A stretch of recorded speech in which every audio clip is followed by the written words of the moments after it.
But they would like to start gaining some ground in the division standings, and tonight they'll get that chance as they welcome in the Central leading Cleveland Indians next on Comcast Sportsnet.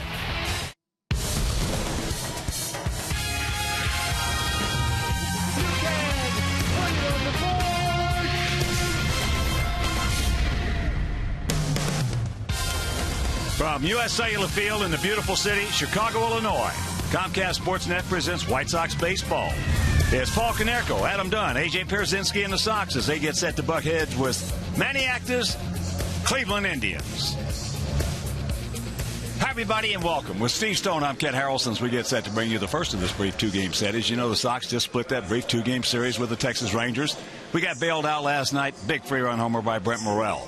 Sox won that game 4-3. So the Sox trying to continue on as we took 2 out of 3 opening up the season at Cleveland tonight with Jake Peavy. Cleveland's a different ball club than we saw. We saw them. They weren't too good. Right now they're very good and lead us by 10 games. Jake Peavy going out for the second time this year. And the first time out, the numbers didn't look good, but he threw the ball better than they looked. And hopefully tonight he'll have a little something more on the fastball. Maybe the sinker will sink more, and the slider will be a little bit sharper than it was last time out. I'm looking for that out of him tonight. Justin Masterson going to the mound for the Indians. He's 5-1 this year with an ERA in the 2s. This is a guy that's pretty tough. He's a side-wheeling right-hander who's gotten the ball in on the lefties this year, and that's been his secret. So it's time to beat the Indians. Cool them off. Slow them down. And no better time to start than tonight. All right, sit back, relax, and strap it down. White Sox baseball coming your way. White Sox baseball on Comcast Sportsnet is brought to you in part by your Chicago area and Northwest Indiana Lexus dealer, who invites you to test drive a Lexus today. Blue Cross and Blue Shield of Illinois. 75 years being right here in Illinois means no one's closer to your wellness. Experience wellness everywhere. Subway. Every day at Subway, choose from many delicious regular footlong subs for just $5. Subway. Eat fresh. Honda. Visit your local Honda dealer today or go to shophonda.com and find great values on a new Honda. AT&T Uverse. Find out more of what's possible at att.com. AT&T. Rethink possible. And by United. Proud to fly the Chicago White Sox.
on demand, only from Comcast. Don't miss the action. Call 1-800-XFINITY today. It's a beautiful night for baseball. 55 degrees, not a cloud in the sky. And Jake Peavy will go to the mound on what's been very comfortable. That's the first series of the season, and in that series, Sox won the first 2 games before the Indians captured the third. As you can see, early in the game was all Sox. Late in the games, it was all Indians. And if you remember opening day, Sox led 14-0 after 4 innings. So Jake Peavy, for his second start of the year, takes the hill. And let's take a look at how Manny Acta is going to line up his Cleveland Indians. It's going to be Michael Brantley leading it off, then Asdrubal Cabrera, then it's Chu, Santana, Travis Buck in left field, Orlando Cabrera, who's been red hot, then Duncan, Hanahan, and Lou Marson catching and hitting ninth. The defense and how they line up behind Jake Peavy, Pierre, Lillibridge, and Quentin left to right. In the infield, Dallas McPherson getting a start with Vizquel, Beckham, and Konerko. A.J. Pierzynski behind the plate. And the Lexus pursuing perfection starting pitcher is Jake Peavy. Jake already has caught a break. Travis Hafner was scratched right before the game, so he won't have to deal with a big, hot-hitting left-hander. The Indians lead the division by 5 games over Detroit. They're playing .667 baseball at 26-13. They've been close to unbeatable at home, and Manny Acta's club has been pretty good on the road at 11-9. So the Sox throw the ball around the infield. We're ready to play baseball, and I'm ready to turn over to my play-by-play partner, Hawk Harrelson. All right, Stone Pony, thank you. And once again, good evening, everyone, and welcome to White Sox baseball right here on Comcast Sportsnet. So happy you could join us for Game 1 of this brief 2-game series. Cleveland with that 26-13 record. They come in hitting at .271 with a 3.41 team ERA. So here's Michael Brantley. He's been swinging the bat extremely well. He's got his average up to .302, 4 homers. He's driven in 19. Brantley, one of those guys you just as soon not get on base because he's part of their running game, a big part of it. Well, they've got a big running game, too. 23 stolen bases and 31 attempts. Brantley, 5 for 7. Cabrera, 5 for 5. Chu, 6 for 7. So they can move 90 feet. And the count 1-2 to the 24-year-old. Came over out of the Milwaukee Brewers system. He and Matt Laporta, the remnants of the C.C. Sabathia deal. Outfield slightly to the left. He gone.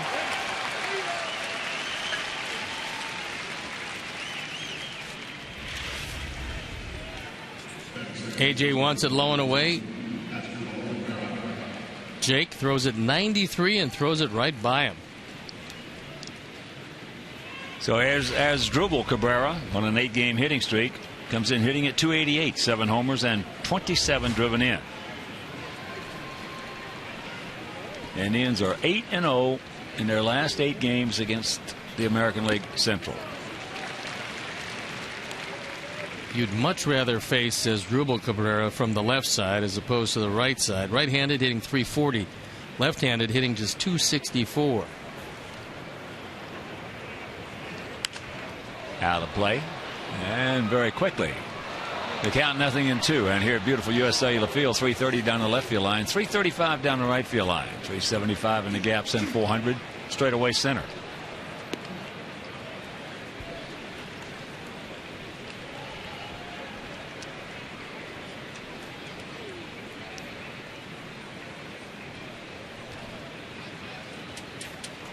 Gap out there in right center. And the 0-2 pitch. Right back through the middle. Well, Jake wanted to get that ball a little bit higher. That was a fastball destined to be up and out over the plate. He wanted to throw it helmet high and get him swinging a pitch out of the zone. Instead, it's letter high, and he drills it back right up the middle. So here's Shin-Soo Choo. Hitting at .230. 5 homers, 19 knocked in. He's faced Peavy 10 times, has 3 hits, 1 homer.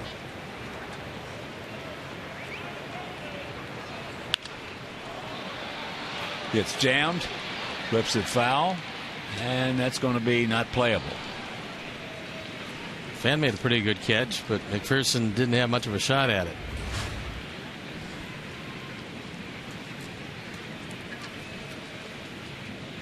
Last year, Chu, a .300 hitter with 22 homers and 90 knocked in.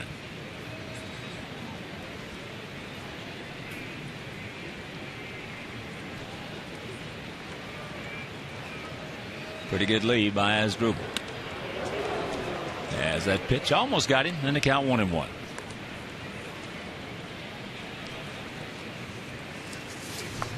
Here's a look at Eric Cooper along with Mark Carlson at first, Tim Timmons at second, and the crew chief Jeff Kellogg is at third.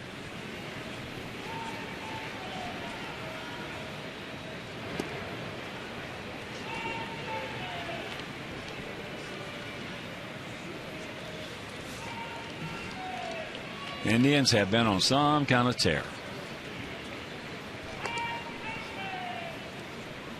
We said in that series there they could hit. We didn't just think they were going to be pitching this well.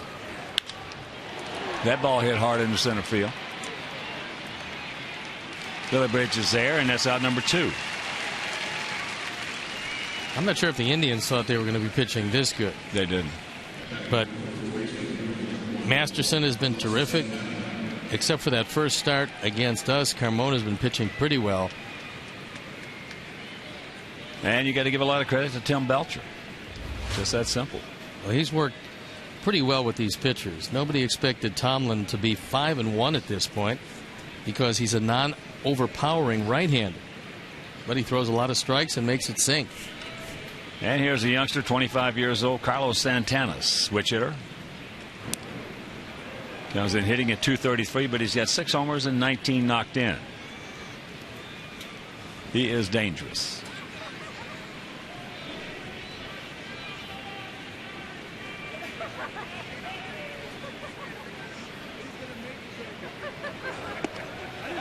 Takes ball 1.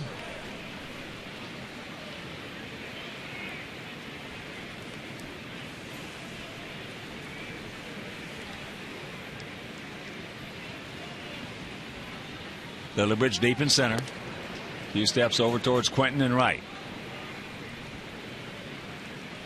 First of a brief 2-game set. These 2-game series is something players really dislike. Can't blame them. Especially if you get in late from the previous series. Well, you really just. It was a few years ago when they started. They were going to give this 2-game series a tryout, and it was just miserable. You really didn't even unpack your bag. From where you left, you packed it accordingly to whereas you just have 2 days of clothes and changes. And now, I mean, you just left it right there on the other side of the bed.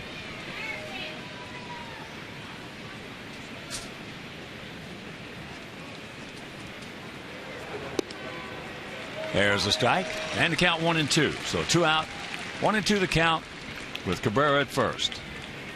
Santana's been a much better hitter from the left side. They got him for Casey Blake, and the Dodgers gave up a good one.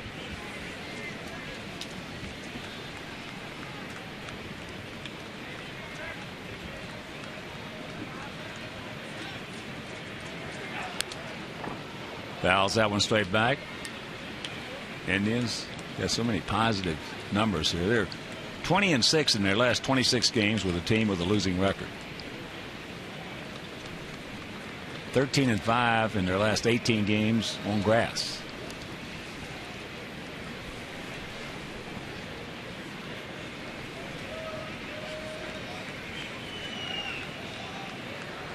Pitch out, nothing on. Not a bad idea with Cabrera, who's 5 for 5. There you look at Travis Buck, who's in the on-deck circle. He was going to be in the starting lineup, but he was moved up when Hafner couldn't go to the post. There he goes. And Paulie gets there. That's a fair ball. Good job by Canerco. Getting there quickly to keep it in fair territory, and that'll retire the side. After having a play, it's the Indians nothing, and the good guys coming to bat.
It's going to be Juan Pierre leading off. Omar Vizquel hitting second. He's been red hot. Adam Dunn, Paul Canerco, Carlos Quinton, A.J. Pierzynski, Dallas McPherson, Brent Lillibridge, and Gordon Beckham hitting ninth and playing second in the defense behind Masterson. Left to right, Buck, Brantley, and Chu in the infield. Hanahan, Cabrera, and Santana. With Lou Marson behind the plate. And Masterson on the hill. He is our Lexus Pursuing Perfection starting pitcher. Justin is a huge right-hander. And before we show you our picks to click, you at home select yours. Want to know the count to Juan Pierre here to get 242. We got to get one going as there's a bunt and it's foul. His bunting this year has not been anywhere close to being up to par. No, it's not from lack of effort, because he was out here early once again today working on bunting to both sides, both pushing it to third, dragging it with him. More times than not, he's just fouled it off. There's a strike. Well, Michael Jordan used to say everything is a rhythm. Everything is a rhythm, and he was so right. There, look at this. Right inside the line. He's going to make the turn as Buck gets to it, so he's in there with that leadoff double. That's his third double, just his third double, I should say, of the season.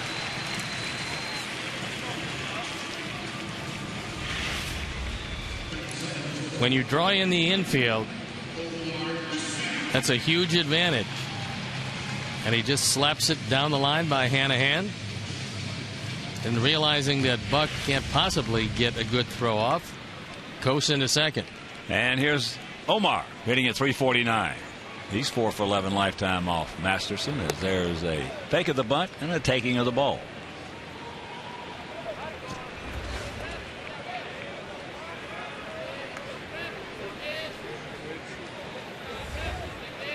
Corners both on the grass. Santana at first. Hanahan at third. And he chops that one foul. Tim Belcher has helped Masterson get the ball inside the left-handers. That was his biggest problem. He started to work it out toward the end of last year. There's a look at Tim. And normally that two-seam fastball will go back over the plate, but when you want it inside the left-handers, he goes to the four-seam fastball. And that's top foul. So Masterson on top in the count 1-2. Well, to me, there's more responsibility in the two-hole than any other spot in the lineup. Well, especially with a base stealer at one. And in order to be a real good two-hole hitter, you have to understand those responsibilities, but more importantly, you got to go along with them. That's the whole key. You got to be able to swing the bat with 2 strikes. I have never in my whole career seen a better 2-hole hitter than Omar Vizquel.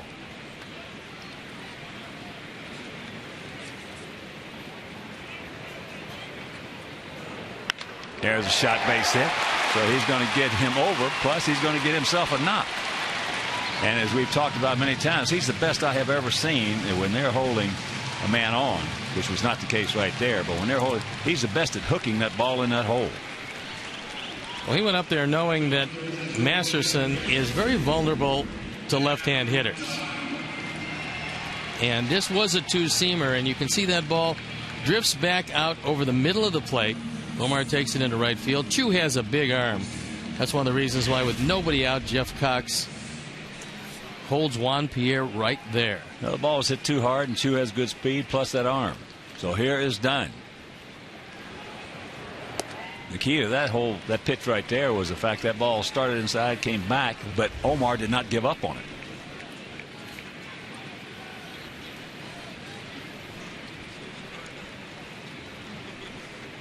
Adam hitting just 197, 4 homers, 16 RBIs. And that is popped up into center field. Michael Brantley, as Pierre is tagging, here he comes. Here's the throw. It's off the mark, so he'll score. Omar tags, goes into that bad throw right there by Brantley. We'll take it, and it's 1-0 good guys. Well, not only a bad throw, it's a very bad thought process. The reason is you got a man at third, nobody out, and you're not going to throw out Juan Pierre, not from that setup. So that's why it's a bad throw. Yeah, by airmailing the cutoff man, you allow Omar, who is a heads-up player, to go into second base, take yourself out of the double play, and open yourself up for the possibility of a big inning. And here's Paulie, hitting at .312, 10 homers. He's driven in 30. If you got to have a thought process on that play right there, you're in deep trouble. That's just a bad play. Good play for us. And Paulie didn't like that call.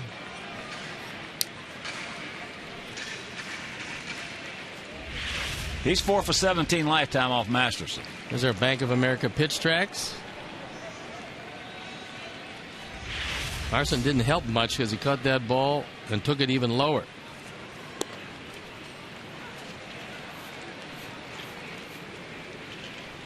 So the leadoff double by Pierre, the single by Vizquel, the sacrifice fly by Dunn. Now 17 RBIs and going up.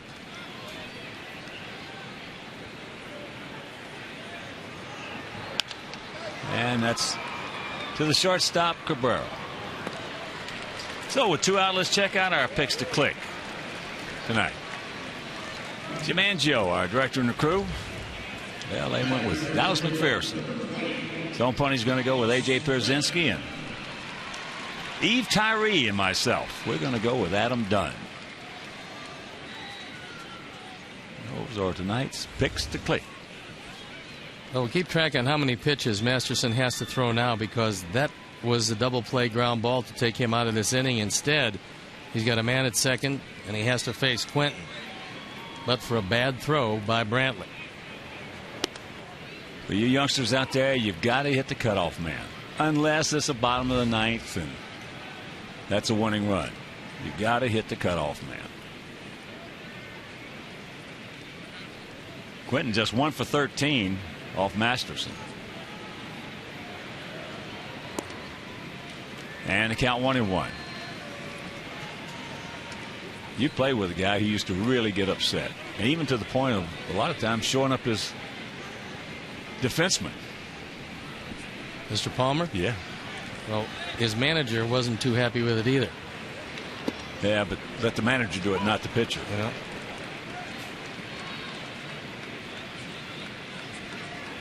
Well, that whole philosophy was built on stay out of the big inning, concede a run when you have to, but stay out of the big inning.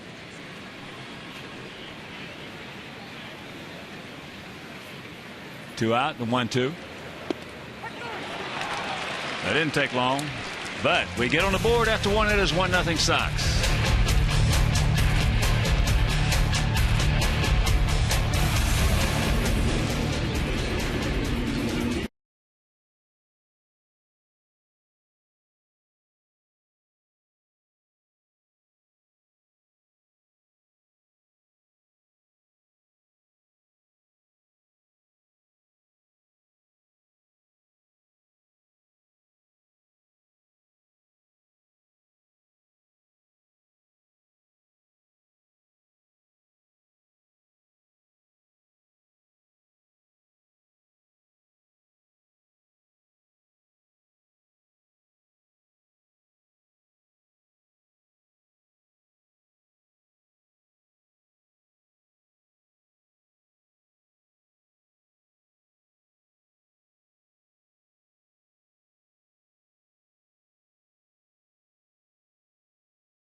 comparison for this Indian team. We beat them the first 2 games of the season. Since then, they are 15-2 at home. Overall, they've been dominant in their ballpark. You can see home runs especially very lopsided, but the ERA has been much better on the road. Still, a winning record on the road is exceptional in the major league. Travis Buck hitting it 282, no homers. He's driven in 4. And I get that.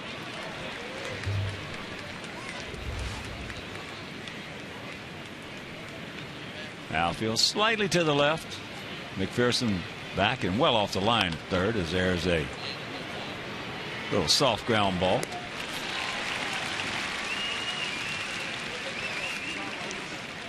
And 1 out. And that'll bring up one of the unsung heroes on this ball club. Everywhere he goes, he's an unsung hero. Orlando Cabrera. He's just a winner, a winning type player.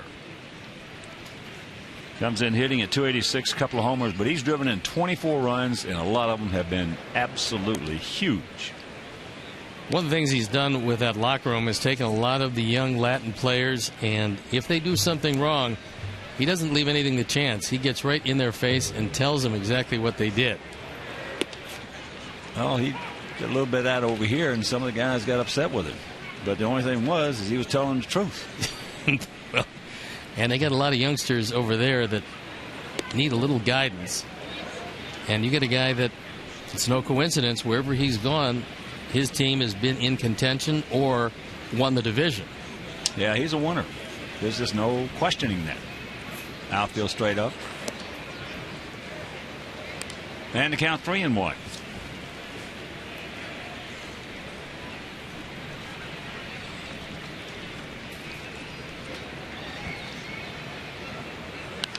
That's foul away. When you got a second base shortstop combination, driven in 51 runs.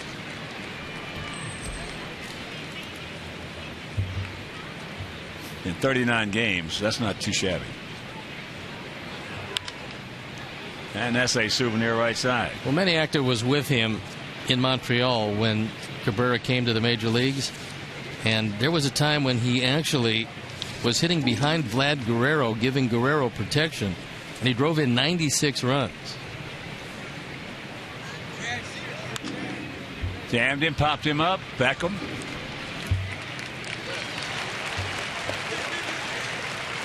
And that's out number 2. Well, if you look at the RBIs, the 2 guys leading this club, the first place team in their division are the shortstop, Cabrera, with 27, and the second baseman, Cabrera, with 24. It's good combination defensively. They've been terrific offensively. And here's a guy who didn't think he was going to get a start against Jake Peavy, and he's in the lineup, Shelley Duncan. Well, against us, Shelley Duncan has looked like Babe Duncan. He has been really good against our pitching.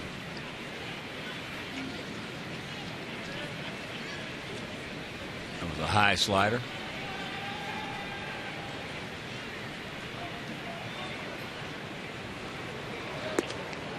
Took a little something off that one. Got to be careful middle in to Duncan. Yeah, he's proved to us he can turn around a fastball.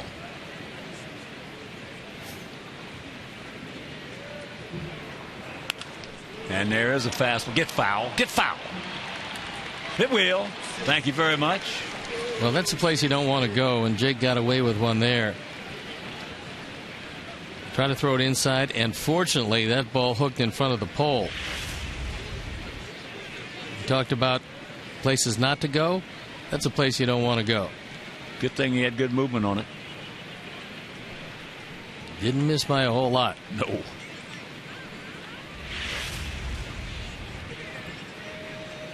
You can go in, but now you got to go in deeper.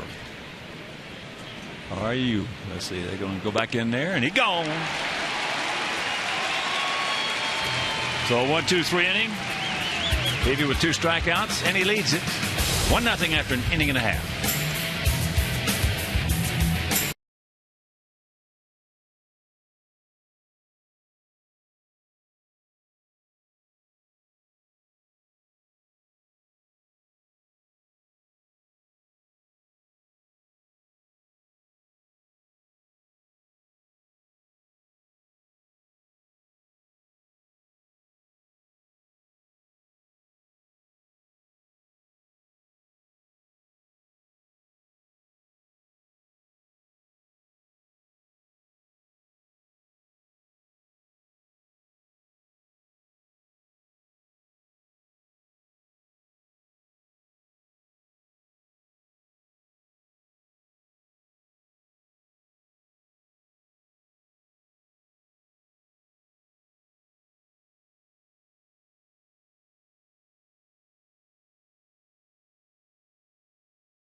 time with White Sox in-game live only on CSNChicago.com. Brought to you by The Great Escape. 1-0 Sox here in the bottom of the second. It'll be Pierzynski, McPherson, and Lillibridge. Justin Masterson, 26 years old, 6'6", 250 pounds, out of Fortville, Indiana.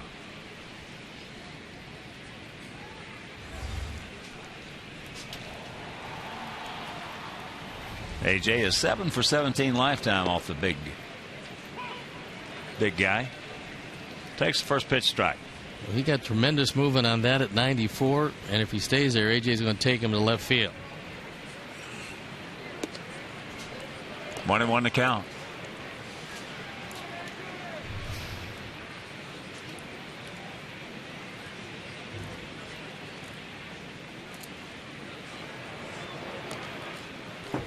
Two balls and a strike.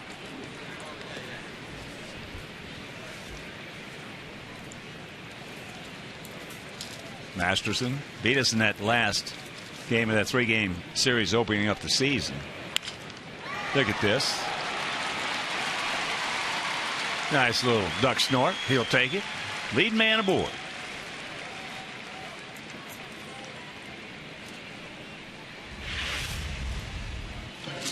Santana wants it away. Masterson gets it inside, and AJ breaks the bat. And the leadoff man's aboard. So here's Dallas McPherson. Pinch hit last night and had a big base hit.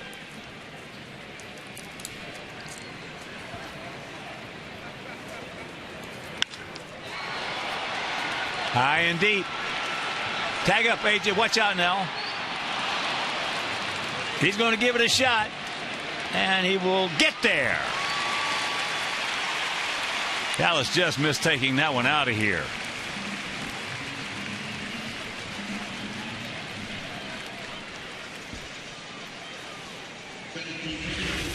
AJ realizing that this ball was going to carry a long way, and knowing that Brantley doesn't have the strongest arm around, he's tagging up.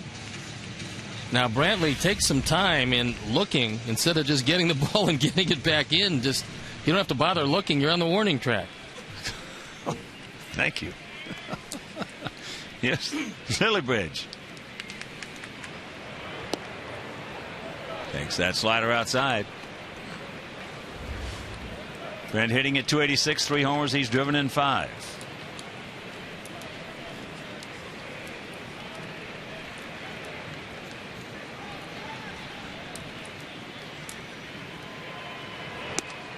Checks it up, and a count 2-0. And Brent Morrell was driving home last night, Stevie, and I was thinking to myself, that might, knock on wood, turn out to be one of the defining games of the season last evening. Well, it certainly gave him a whole lot of confidence that he can come through in a big situation, because it turned the game around, and it seemed to give a big lift to John Danks and the rest of the baseball whole club. team. Yep. That's why it might be one of the defining games of the season. Up to this point, it probably is, because of the fact first game we didn't hit, we were shut out. All of a sudden we're getting shut out again. We got a left-hander out there that's got Nintendo stuff last evening. Poof, 3-run homer. If you missed that homer, Matt Harrison was just electric last night with that Nintendo stuff. And I talked to Brent and I asked him if he was looking for something and if he thought when he hit it, it was out. And there's ball 4. Well, he had to say yeah, because he went right into his track. Well, what he said was, because I hit it so low, I knew the wind wouldn't have a shot at it, and he said it felt pretty good, and I thought that I got it. And he was right. He got it. First of the year, and well, couldn't have come at a better time. And besides the lumber, he was throwing the leather last night. Made 2 outstanding plays. He's going to be a good one. So here's Beckham. Gordon hitting it 214, 3 homers, 13 driven in, but he has not let his slumping at the plate affect his defense.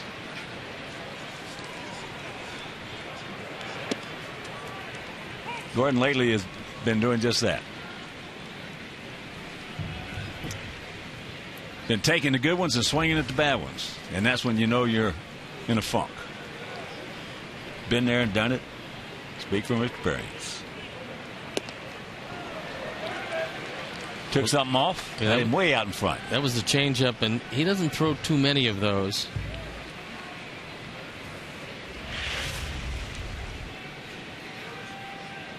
You see that ball in a perfect spot. Well, we've only seen him 3 times this year. That ball hit hard. Carry.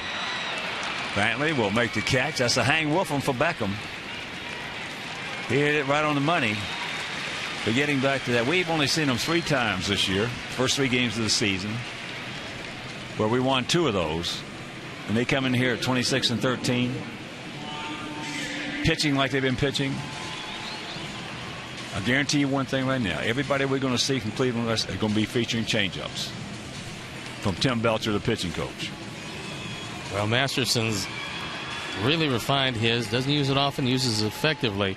And the Indians are second in the league in pitching, first in the league in hitting, and second in the league in defense. So playing .667 baseball is not an illusion.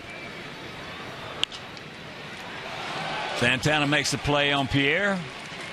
And that'll retire the side. So we threaten we can't score. We'll go to the 3rd leading 1-0.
We'll lead it off here in the top of the 3rd. It'll be Hanahan, Marson, then back to the top of the order with Michael Brantley. Hanahan comes in hitting at .246, 4 homers. He's driven in 16. First ball hunting, and there's a souvenir. Hanahan, a .224 career hitter, 31-year-old veteran. And that 3-game series against us opening up the season, it looked like Mike Schmidt. Well, what he has done is played an exceptional defense. What they get offensively from him, that's okay, but he's only made 2 errors this year, and this is his 34th game. And with all the sinker ballers they have, you look at their infield all the way around, and the defense has been spectacular. That's into left field, softly hit. So that's out number 1. He made every play against us in that 3-game series. Plus, he swung the bat extremely well. Jake has got pretty good stuff tonight. And this is his 2nd start.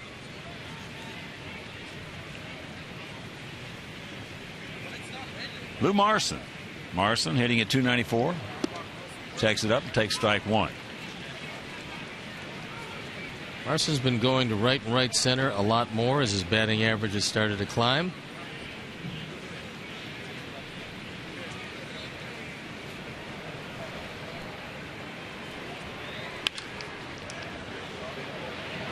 Omar, the pirouette, yes, nice play, Vizquel. Well, the Cleveland Indians have seen a lot of this. Omar at 44, still with plenty of range, and if he gets his hands on it, there's a real good chance you're going to be out. So here's Brantley.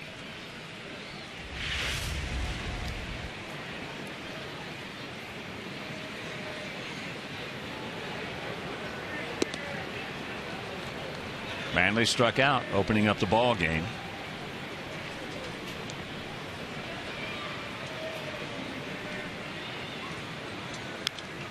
How's that back? And a reminder, you can organize a group outing of 20 or more during the season, purchase a block of tickets, or enhance your outing with one of 6 great party areas. And, of course, that's the domain of the Bertucci boys out there. Call 312-674-1000 or visit whitesox.com. Bobby made a nice visit to us this evening. That's up high.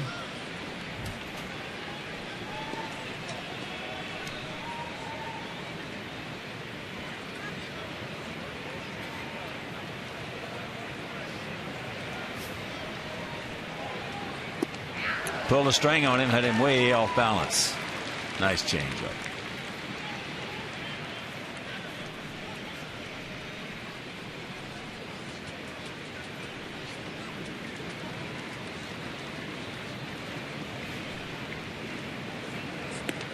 He gone.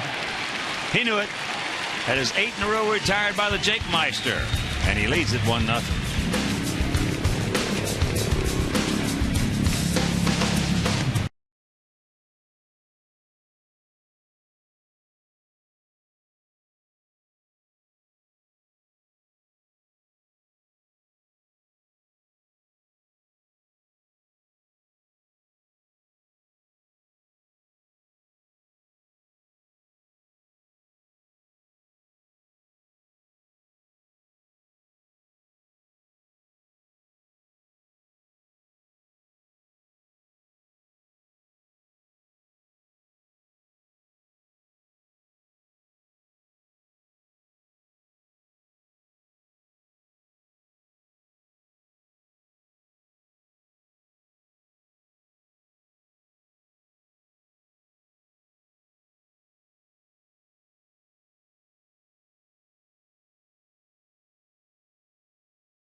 It is what Indians pitcher holds the AL rookie record for the most strikeouts in a season. You think about that? And we'll get back to you with the answer a little later.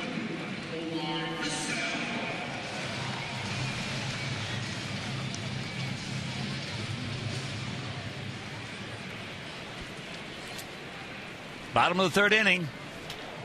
Omar, who got a sharp single between first and second, will lead it off. Tries to backdoor him, and he misses. Adam Dunn on deck, and Konerko in the hole. 1-3-0 for our guys, 0-1-0 for their guys.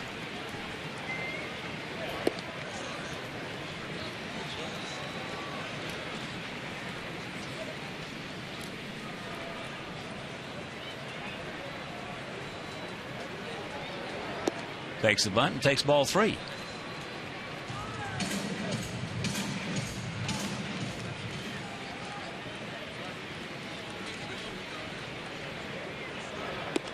And that's the dreaded leadoff walk we want. So here comes Adam. drove in his 17th run with that sacrifice fly in the first inning. Eve Tyrese picked a click.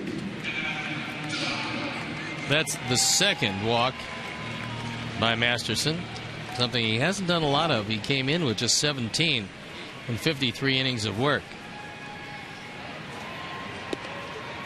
And that's 5 in a row.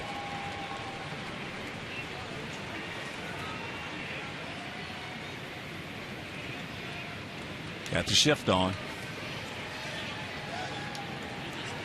Orlando Cabrera still on the grass, though, at second. As Drupal Cabrera still on the grass on the first base side of second. On the dirt, I should say.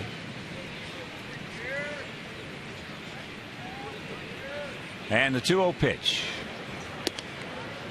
3-0. 7 in a row.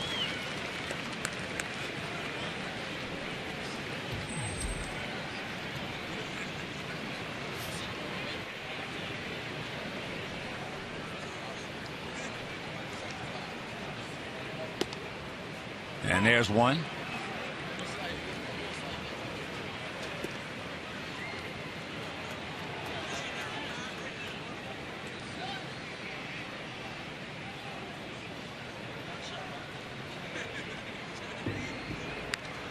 Whoa.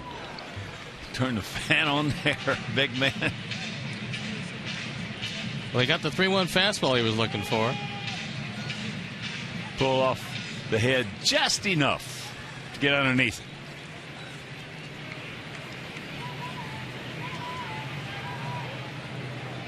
So the payoff pitch. There he goes. And that's chopped foul. And a reminder, visit WhiteSox.com to check out the Sox Charities online auctions. Unique White Sox memorabilia and experiences will be posted every 2 weeks, so visit WhiteSox.com to place your bid. Full count, no out, to Skell at first.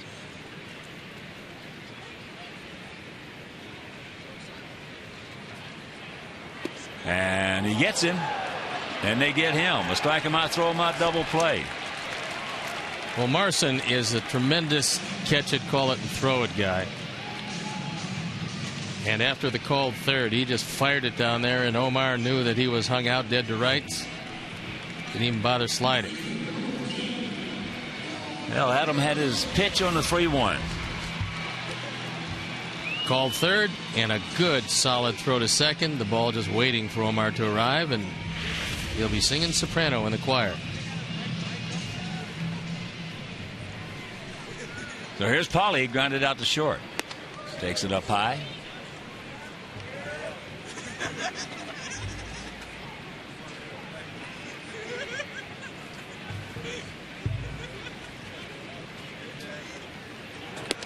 And there's a strike.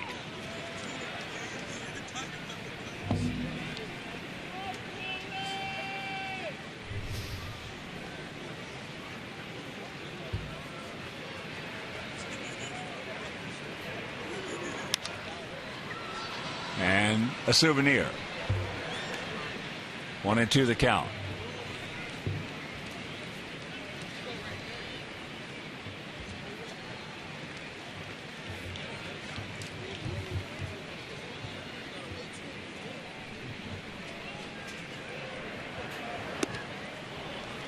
And he gets him upstairs. So he walks the leadoff man. The strike him out, throw him out, double play, the strikeout. We'll go to the fourth. It is still 1-0 Sox.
Inning is brought to you by the fourth meal from Taco Bell.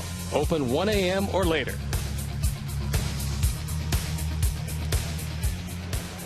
First pitch to Asdrubal Cabrera leading off here in the top of the fourth. Sox lead at 1-0. First inning run.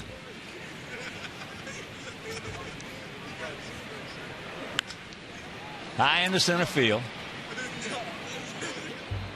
Lillibridge makes the catch. And that is out number one. So Cabrera now 1 for 2. He has the only Cleveland hit. Jake has been changing speeds. Hasn't thrown all that many sliders. Hasn't really had to because his fastball is moving as well as it is. And he's thrown the occasional changeup. And he's pretty much halted a pretty hot lineup. So here's Chu. He hit the ball hard into center field. A little towards left center.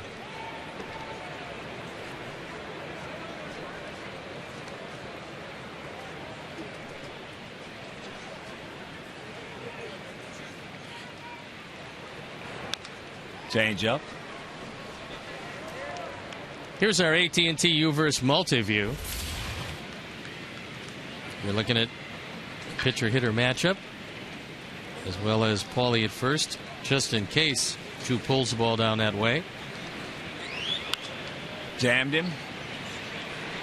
And that's going foul.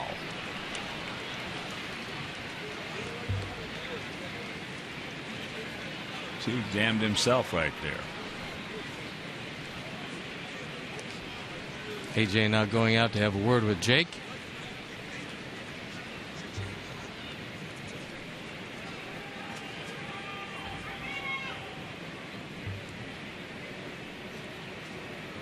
The fastball Jake threw to end the third inning started right at the hip of Michael Brantley and came back and cut the plate right down the middle. Which was a good pitch after the previous pitch, the changeup.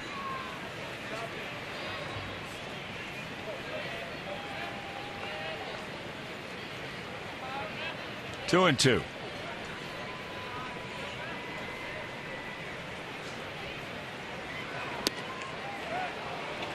Close pitch, didn't get it.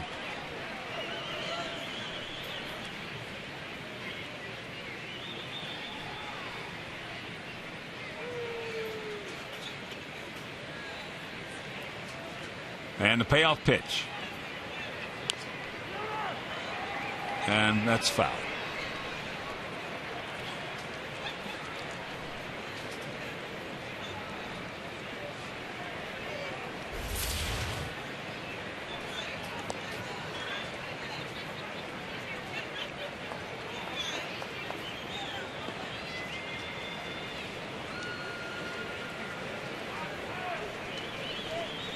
Indians are doing all of this without one of their leading hitters, Chu, doing much of anything.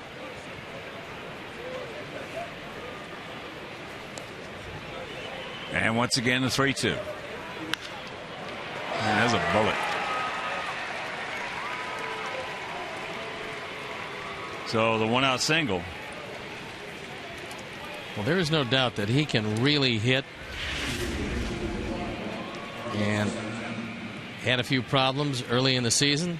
That looked like an off-speed pitch, and he wasn't out in front of it. He just waited back and ripped it by Paulie. By the time Paulie could react, that ball was by him. And you shudder to think what the Indians' offense would look like if he starts hitting the ball. Here's Santana, which hitting first baseman. He grounded out to Konerko. Chu is 6 for 7 in stolen bases.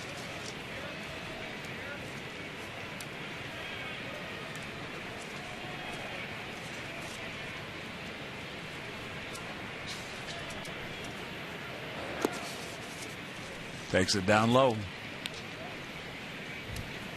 Well, last year Chu hit an even 300 at 22 home runs, drove in 90.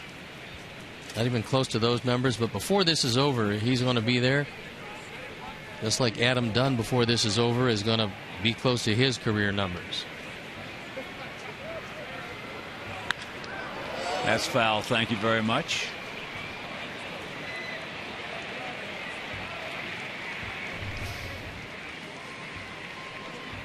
Yeah, has so many mannerisms like Victor Martinez at the plate. Victor's back and healthy now, and with it, Detroit has put together a pretty good streak.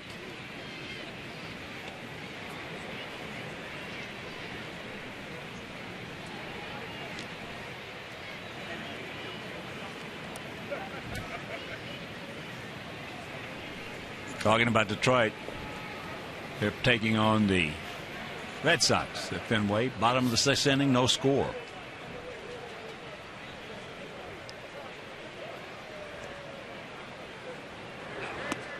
And that's high.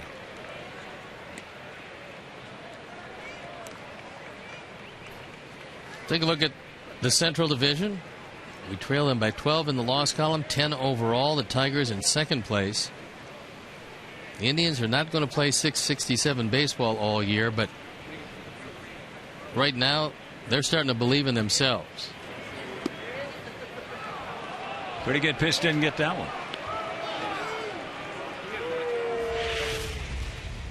Take a look at where 4 appears. Now, if Jake didn't have as good a movement as he had on that, it would have been a perfect pitch. As it was pretty close. Might have shaved off the front corner of that plate. And the 3-1 pitch. There he goes. There's a strike. And there's the throw him out. But AJ giving himself a hand.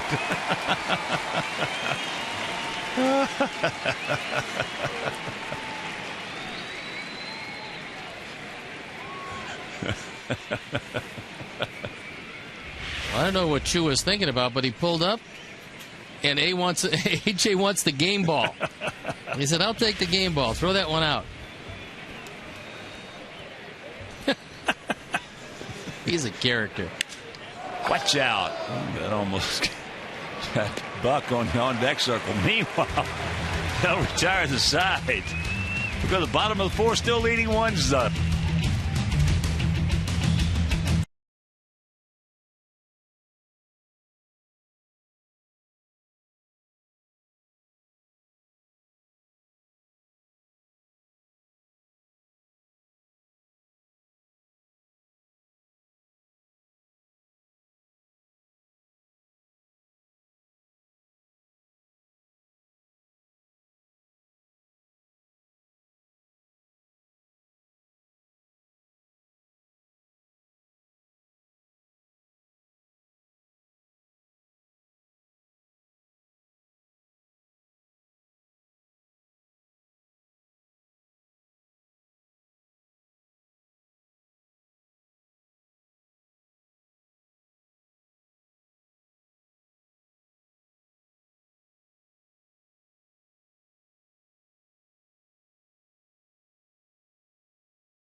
Indians rookie holds the AL rookie record for most strikeouts in a season, and the answer, Herb Score.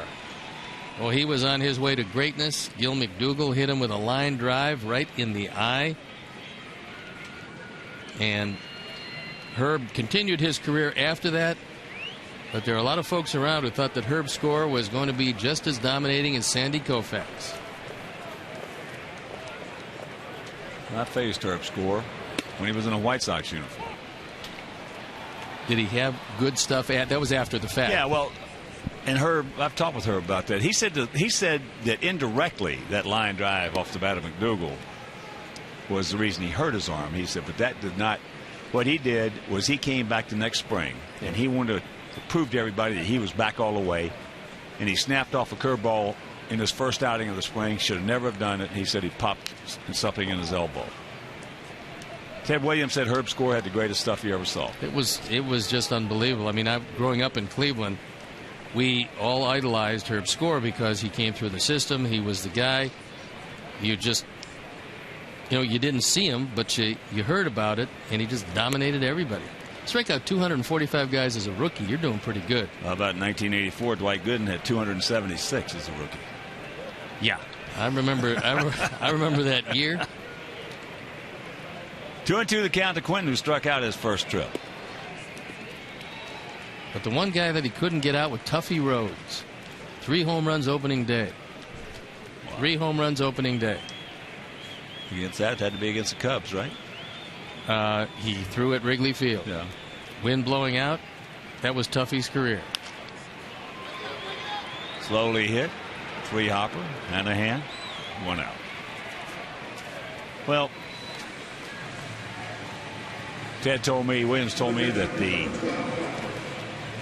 scaredest he's ever been at the plate was when Herb Score threw one right behind his head. A fastball. He said he wasn't throwing at him. I was going to say it wasn't intentional because he wasn't known as a headhunter. They did have a few on that team. Everybody but him. Early Wynn would throw at you in a heartbeat. Early Wynn would throw at you if you just took a good swing off of it. He knocked me on my can in Kansas City one night as AJ. In fact, played against Early his 300th victory. Right here. Jerry Walker pitched the last 4. Well, that was in Kansas City. No, but I mean, he was a White Sox at the time. Yeah, he was with the White Sox. He pitched 5 innings. Walker came in, and there's a get down. Good play by Buck. What a catch by Travis Buck. Driving him. AJ now 1 for 2. And AJ just staring out at Buck, wondering how he got to that ball. It's a sinking line drive, slicing away from him. He got a great jump, and he took it right off the grass. Jeff Kellogg was out there to make the call. This is just a terrific play. So that's out number 2, and here's McPherson. He's been to bat twice in the Sox uniform. Once last night. He got the first pitch base hit. He's only seen 2 pitches. Went out deep to center field. Take that one. Well, the first time up, Early threw me a high slider, and I hit a bullet right back through the middle for a single. And when I came back to the dugout the next inning, Bobby Del Greco was one of our outfielders. He said, "You better hang loose up there next time up." I said, "Why?" He said, "Because there's 2 things you don't do on Gus." He says, "You don't hit the ball back through the middle, and you don't bunt on him." I said, "That old man ain't going to do anything." I went to the plate the next time. First pitch was back here. My feet went straight up in the air. I landed on my shoulders. Sound like Gaylord Perry in that respect. He hated you to bunt on him, and he didn't want you going back up the middle. And I threw him a curveball in spring training when he was with the Indians and I was with the Giants, a sidearm curveball. Struck him out. He walked right by me, and he said, "You ever do that again, I'm going to hit you right in the head." So, needless to say, I didn't throw any more sidearm curveballs to Gaylord. The funny thing about it was he meant it. There's no question. I was his teammate. I mean, I came up to the Giants. He was there already. And I was his teammate, and I knew he meant it. 2 out, 2 balls, 2 strikes.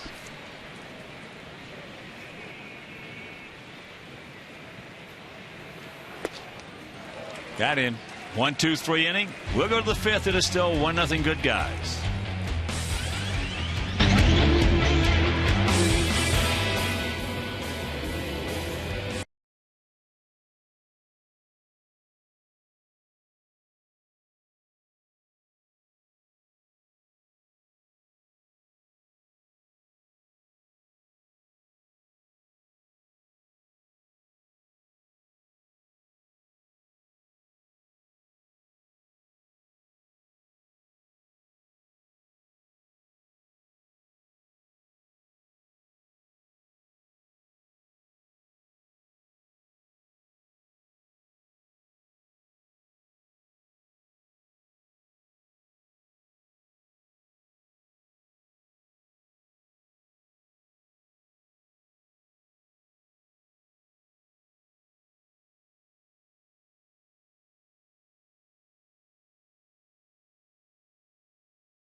9653, and if you are the 500 texter, you could win $5 footlongs from Subway.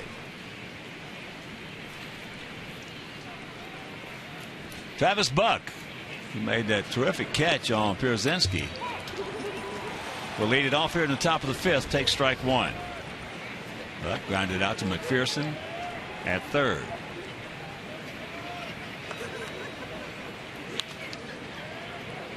Oh, nice pick by Beckham. Nice play, one out. Travis Buck hits this ball pretty hard, and Gordon Beckham on the backhand got the advantage of having a shortstop's arm at second, gets it across in plenty of time. It was the pick, had his glove down low. Ball came up a little bit. It was just like picking a bowl full of cherries. So here's Orlando Cabrera. He popped up to Beckham.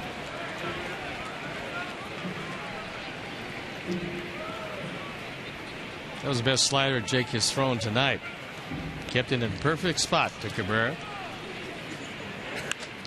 And that's in the center field. That's a can of corn. Here's our United Airlines leaders of the game, and it involves our second baseman, one of two American League second basemen with a 1,000 fielding percentage. Howie Kendrick, the other.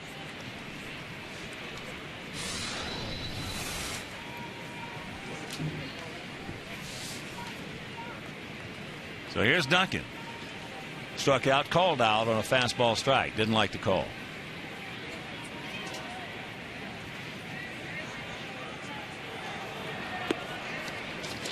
Takes another one right there. Sinker.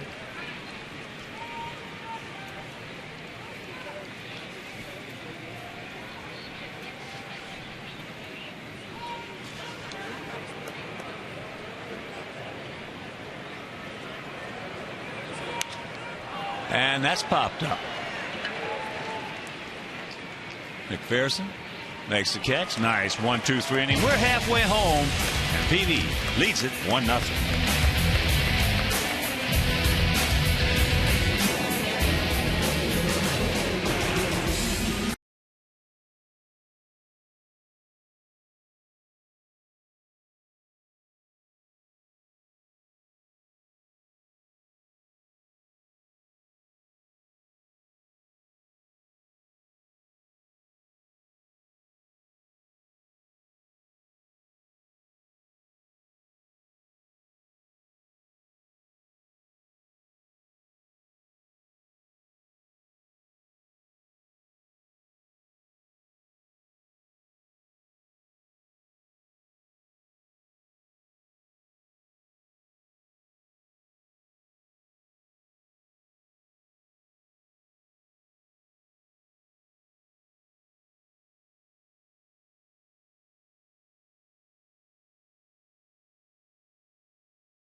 As we're here in the bottom of the fifth inning, a run on 3 hits, no errors for our Sox. No runs, 2 hits, no errors for their Indians. Bridge. And Hanahan in at third base. Bennett takes first pitch strike. He walked back in the second inning.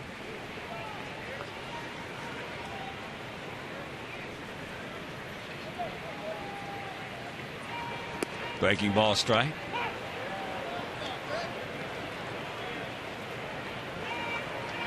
Well, you can tell why he is so tough on the right-handers. At 6'6", a side wheeler with a sharp breaking slider.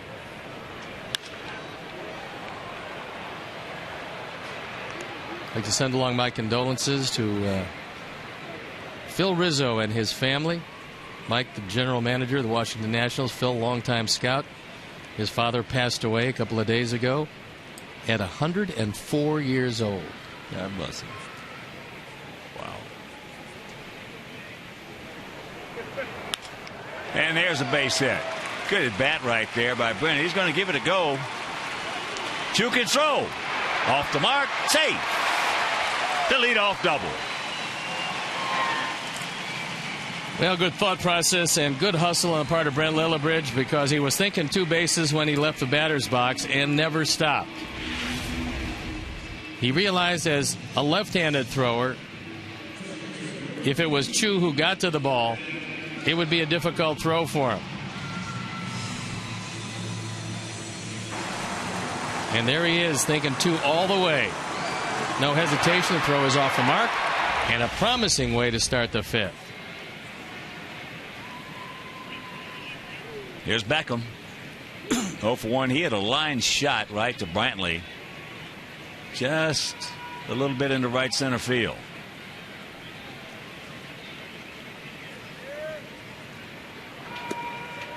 Watch out. Toughest play in baseball for a runner. When you're on second base and there's a bunt that's called for, the responsibility of the hitter right there is get the head out of the bat. If you're not going to bunt it, get the head out of the path of the ball as quickly as possible. If you bunt through it, especially if you're not real fast at second, a lot of times you're hung out to dry. Swings at a bad pitch and the count 1-1. Gordon going to right field all the way there. Now we'll see if Ozzie puts it back on.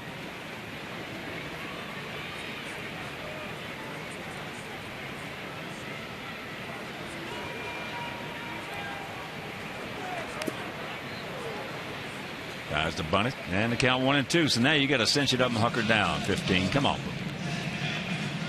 Gordon. Come on.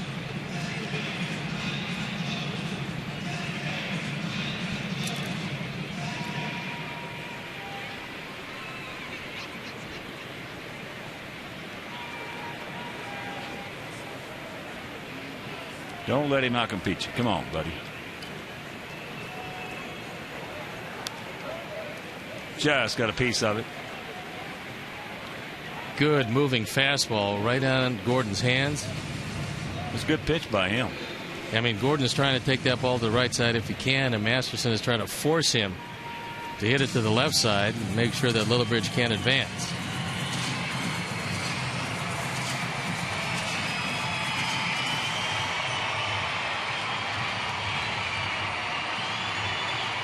Masterson has 1 wild pitch this year. The entire Indians team has just 4. Gordon's still trying to get it done.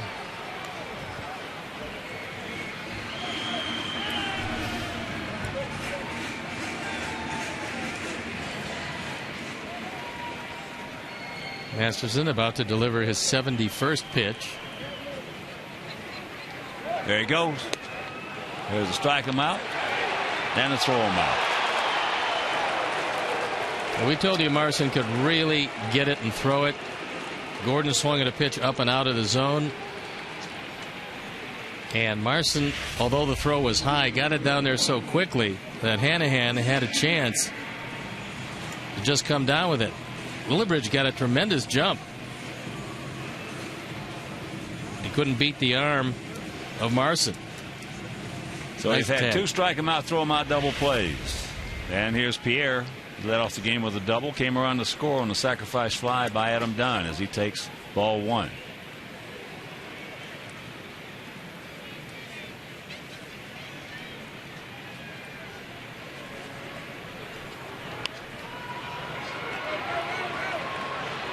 Yeah, we get a leadoff double, and we strand nobody.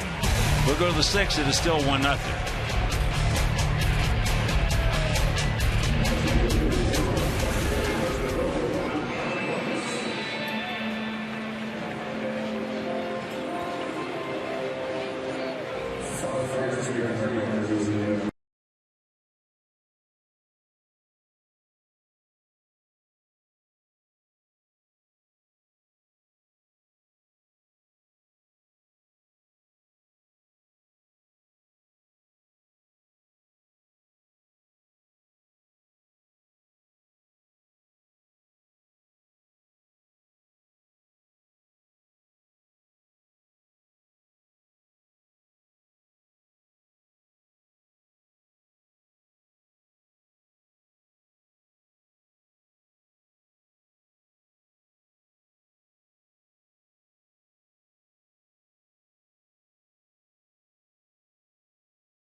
Jack Hanahan will lead it off against Jake Peavy here in the top of the 6th inning.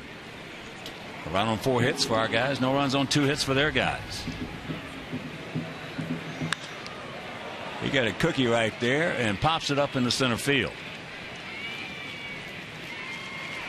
1 pitch, 1 out. And Jake has really done this on a minimum of pitches. That's just his 60th. This is up and out over the plate. Jake a little lucky to get away with that one.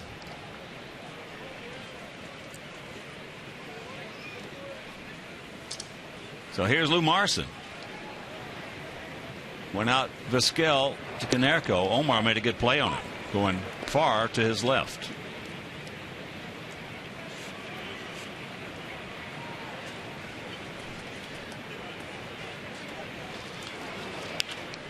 Left side, McPherson. 2 down. And a reminder, visit participating Chicagoland Great Clips salons by June 3rd for the Great Clips Summer Sweepstakes Code.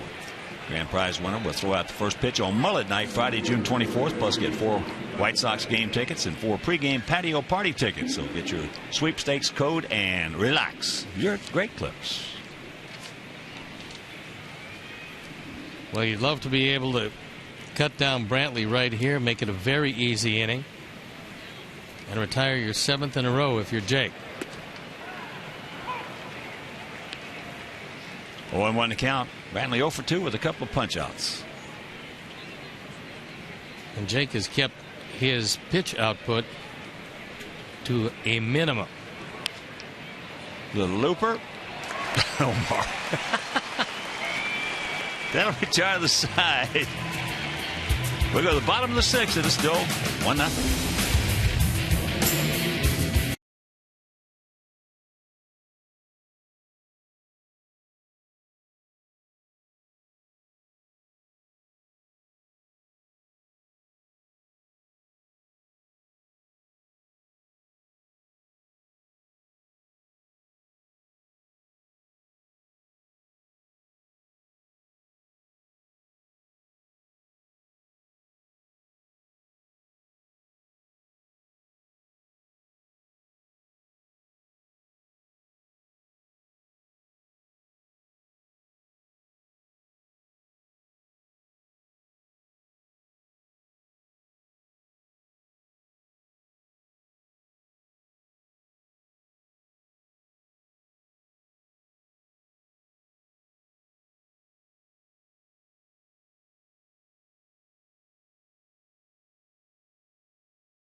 More with the Indians tomorrow night. Then the Dodgers come to town for interleague play. Then it's on to Texas, 4 in Toronto, and the road trip ends with Boston. Want to know the count? Omar Vizquel, who is 1 for 1. A solid single to right and a leadoff walk in the 3rd inning. And the count 2-0. Adam Dunn on deck.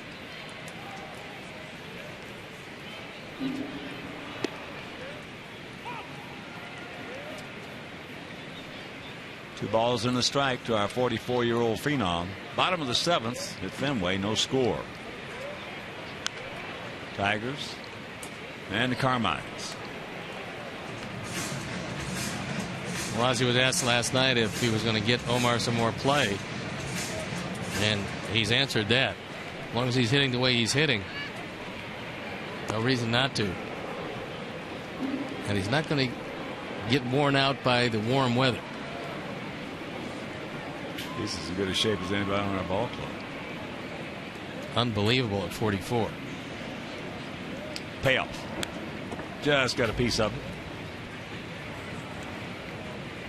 And probably has more fun playing the game than anybody on our ball club.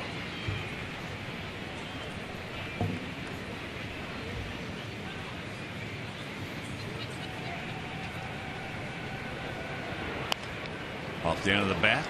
Hanahan, bare hands underneath. Nice play. Beautiful play by Jack Hanahan. No reason to go head first into first base. Just slow you down. Now, if a guy's going to make a tag, that's another story. But Omar thinking he can get there and beat the throw. Terrific play by Hanahan. And he's got him by plenty. So here's Adam. 0 for 1 with a sacrifice fly.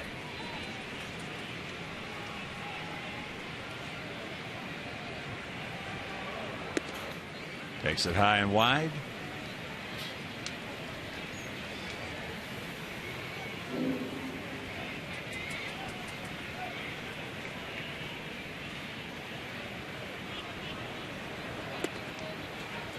There's the strike. 1-1 to the big man.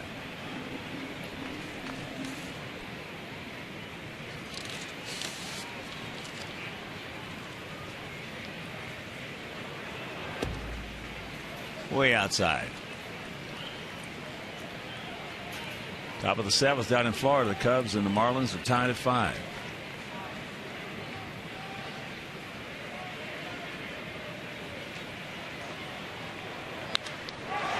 Pass down in the corner. Stay fair. It will. Thank you very much. So he will cruise into second. That's his 10th two-bagger. Now that play by Hanahan really looks big. And a reminder, the Ozzie plan includes your choice of 13 games, including the BP Crosstown Cup Series against the Cubs and matchups against the Twins, Yankees, and Red Sox. Ozzie plan is available right now, so call 312-674-1000 or visit whitesox.com.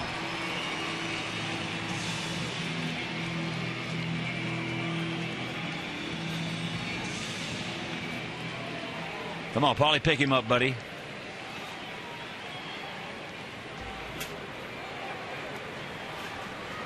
The ball hit hard, but a humpback line drive out there, nose dived, and that's out number 2. Travis Buck, who earlier made a spectacular play, makes a little more routine play there. Ball hit hard. Unfortunately, with a little too much overspin.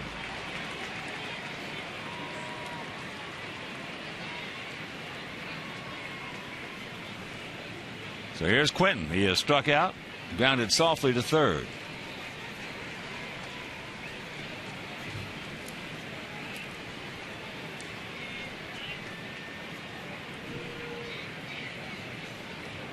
Outfield there, straight up, spread out. That one just missed him. Sailing fastball inside, almost got that front elbow.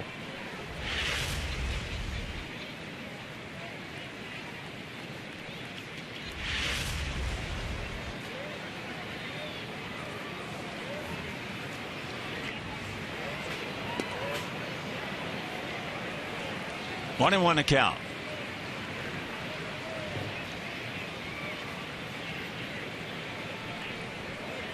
High slider right there. Looked like a pretty good pitch to hit.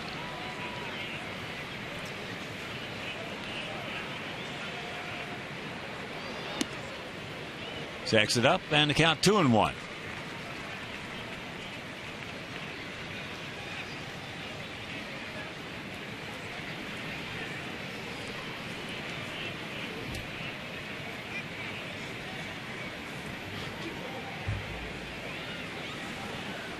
.66 right-hander Justin Masterson. And a 3-1 count with AJ on deck.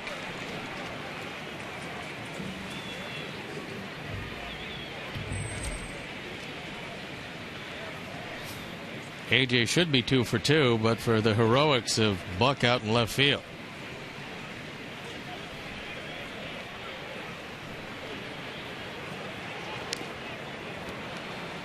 Another breaking ball. And a full count.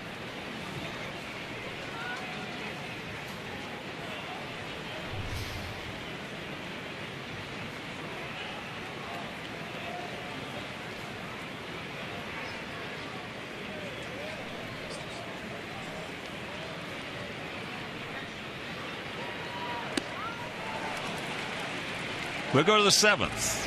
It is 1-0 Sox.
With the Dan Patrick Show on Comcast Sportsnet. Tune in as Dan talks sports with your favorite athletes, celebrities, and sports media personalities. So get your sports day started with the Dan Patrick Show weekday mornings from 8 to 11 on Comcast Sportsnet.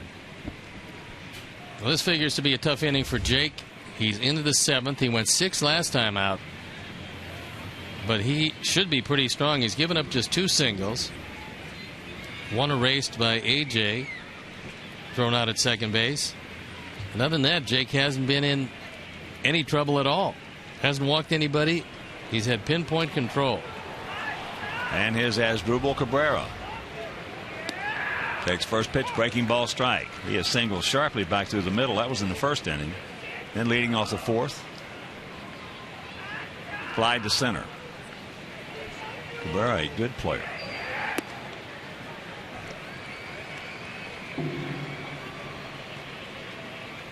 When they had Johnny Peralta playing shortstop and Cabrera at second, it wasn't their best defense. They had to move Peralta to put Cabrera at short. And he can really play short. First, he is a good player. Peralta went on to Detroit. And he still swings a pretty good bat, but not that much range. There's a strike. And the count 1-2. Asdrubal just 25 years old.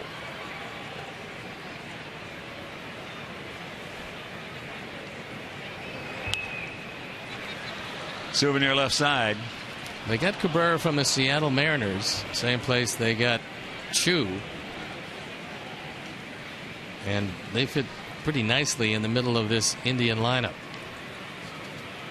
Well, we talked about Tim Belcher being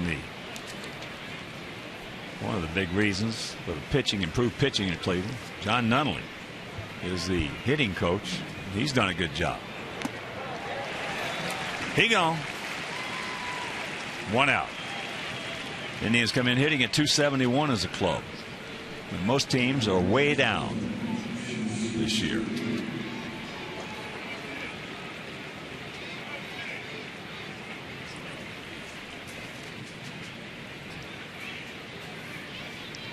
So here's Chu. He is lined to center. Takes a strike and hit a bullet single by Konerko in the hole between first and second.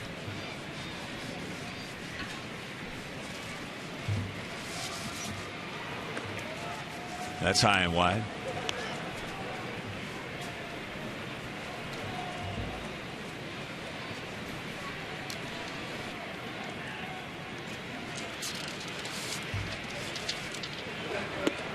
Takes it up and takes the strike.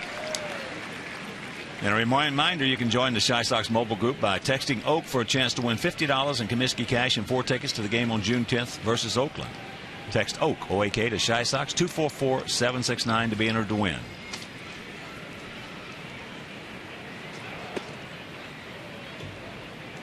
Well, the 2 called strikes in this at bat could probably force Chu to swing at a pitch up and out of the zone, because both of them appeared to be high. And Jake just about to deliver pitch number 76. Not hit hard, but off the fist, and Quentin will get it back in.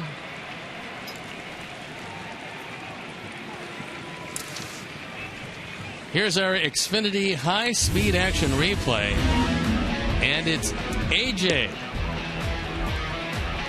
Cut him down easily at second base and then asked for the game ball. Santana looking at strike 2, and AJ wants the ball.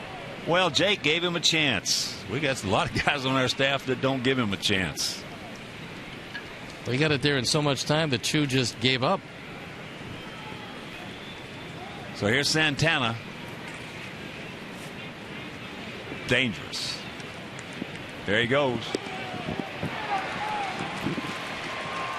Going on first move right there. So he is now 7 for 8.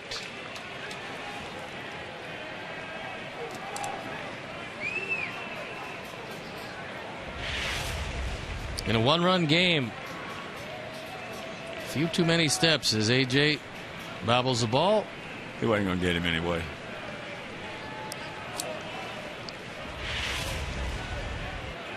No way, no how.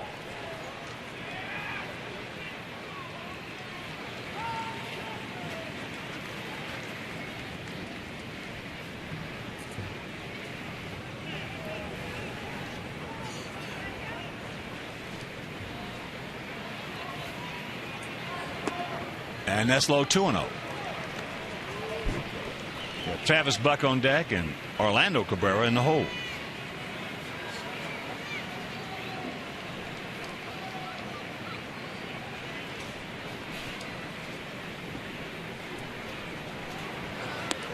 And there's the strike.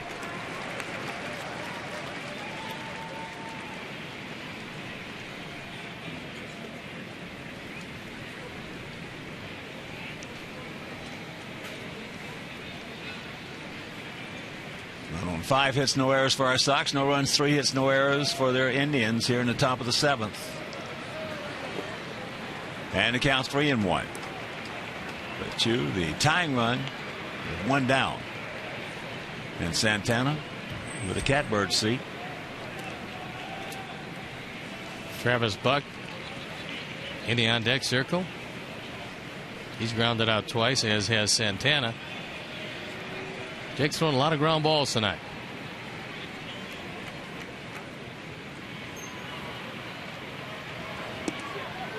And a full count.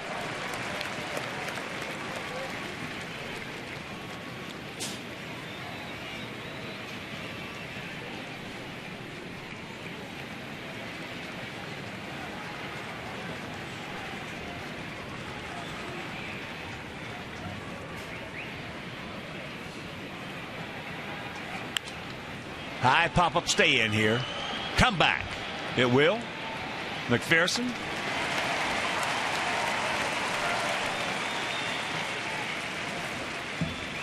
Two down.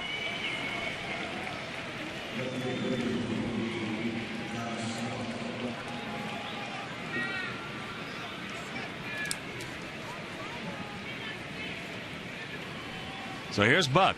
He's grounded to third and he's grounded to second. Beckham made a good play on it.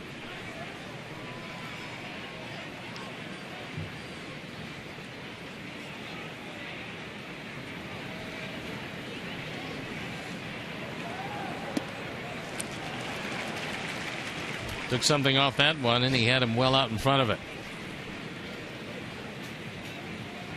Good motion with that change.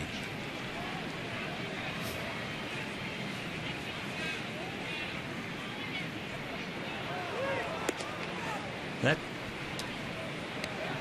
sort of puzzles me, that you can never come up with a good change. Couldn't. Had to change off the curveball. Was this a strange pitch for me? You couldn't get a grip that made any sense? Or a good mental image, huh? Yep. 1-2 the count.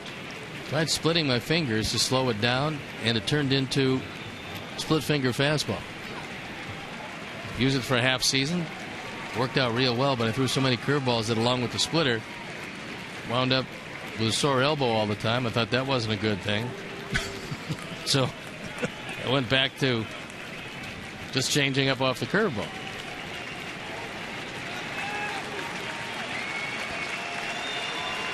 Two out, 1-2. Little high. He wouldn't bite. Well, he tried to do what he's done so effectively a lot of this evening, is heat him upstairs after keeping that eye angle down. What a performance by Jake Peavy tonight. And the 2-2.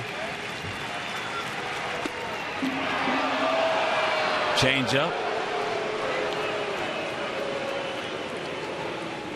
Here's our Bank of America pitch tracks. That was outside. And this ball appears, because of the movement, to be up and away. Double him up. Double him up. He did. Took something off. So the count hangs at 3 balls, 2 strikes.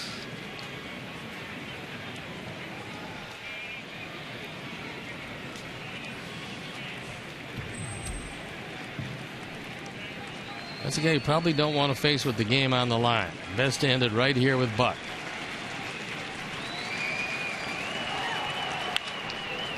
Beckham's got him.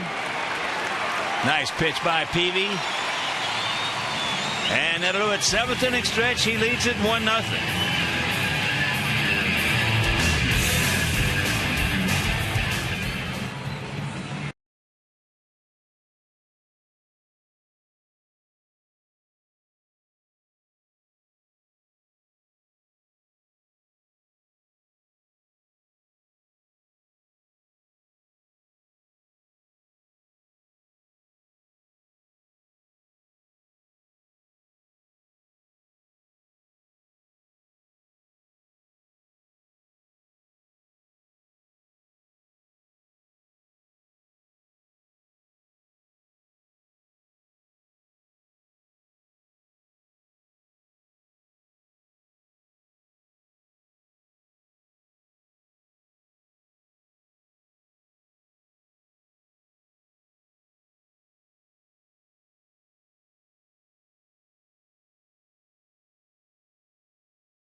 AJ will lead it off here in the bottom of the 7th inning. Sox lead it 1-0. Is that first inning run since in all goose eggs. 1-0. AJ is 1 for 2. Was robbed of a base hit on a beautiful play by Buck. Here's our Home Depot doing more on defense, and it's a second at bat in the 4th inning by AJ, bidding for his second hit. Hits a rocket to left field, sinking, and Travis Buck able to make the play. Made the commitment, stayed with it. That's just a major league catch. And here's McPherson. He's going out deep to left center and struck out. Struck out on a high fastball. Takes it inside.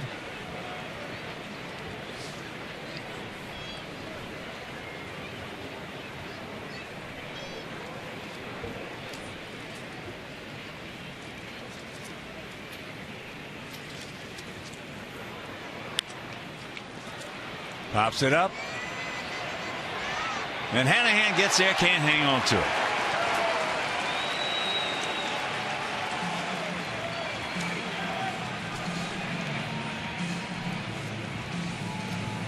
And here is the look on the attempted catch by Hanahan.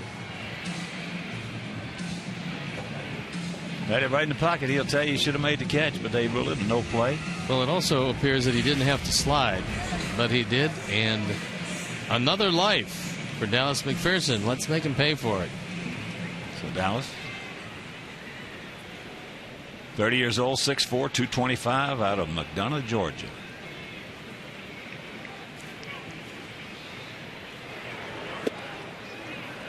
Can't get it in the count 1-2.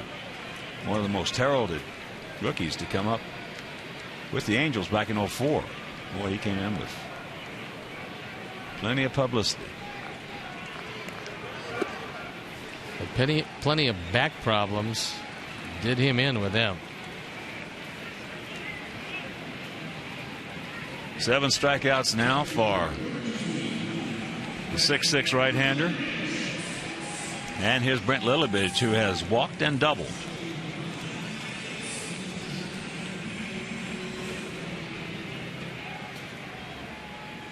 Boy, he has had some back problems. McPherson. And other problems as well. Left ulna fracture. Bad hamstrings.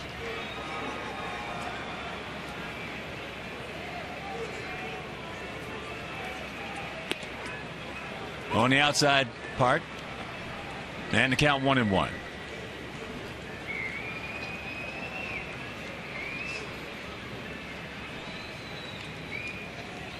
Light him up, Brent. Into center field. Finally is there. A 1-2-3 inning. He's retired 5 in a row. And we'll go to the 8th. It is still a 1-0 Sox lead.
Set to lead it off against Jake Peavy here in the top of the 8th inning. Sox with a first inning run, in case you missed it. Pierre led it off with a double right inside the bag down the third baseline. Omar singled into third, and Dunn knocked him in with a sacrifice fly as that ball hit deep into left center field. And nobody. Yes! Yes! Brent Lillibridge with a brilliant catch. Mercy! It did not look like he was going to get there, and he got there. Well, that could turn out to be a game saver as Juan Pierre had a long run, couldn't get there, but Lillibridge with great speed, closing a whole lot of ground on this one. He looks up and has to go down before he hits the wall, taking at least 2 bases away from Cabrera. What a play. Wow. Showtime. As here is Duncan. Takes it low and away. He is struck out and popped up to third.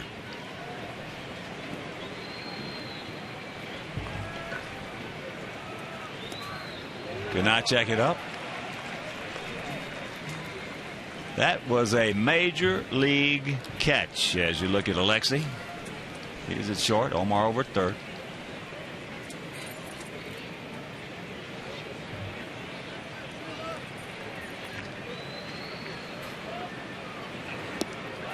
Another breaking ball.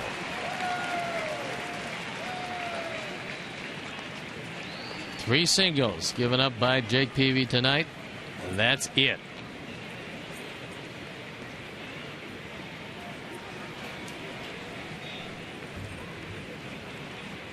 And the 1-2 pitch. They stayed right there.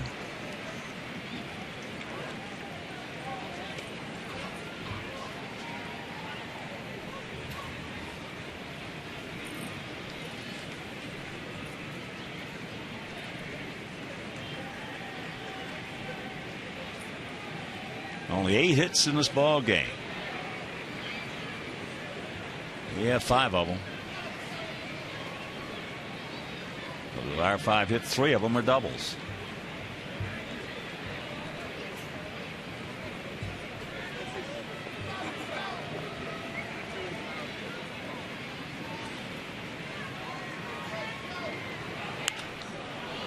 He made a mistake, a cookie, got away with it.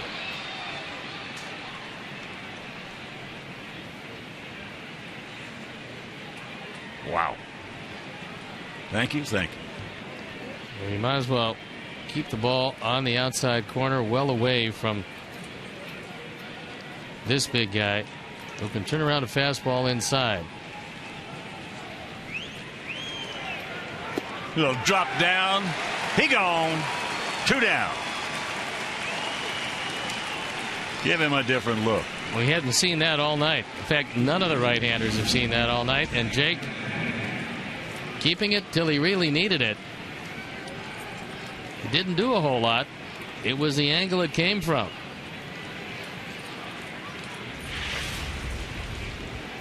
So here's Hanahan. He has gone out to left and he has gone out to center. Takes it just off the corner.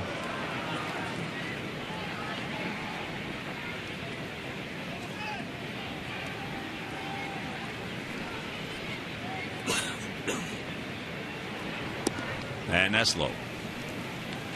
2-0 the count.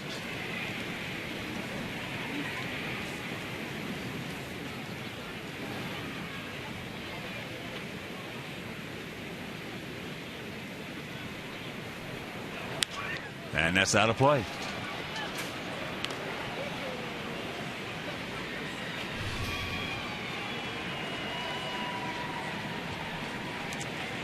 Out to deliver pitch number 101. And it's a changeup for a 2-2 count.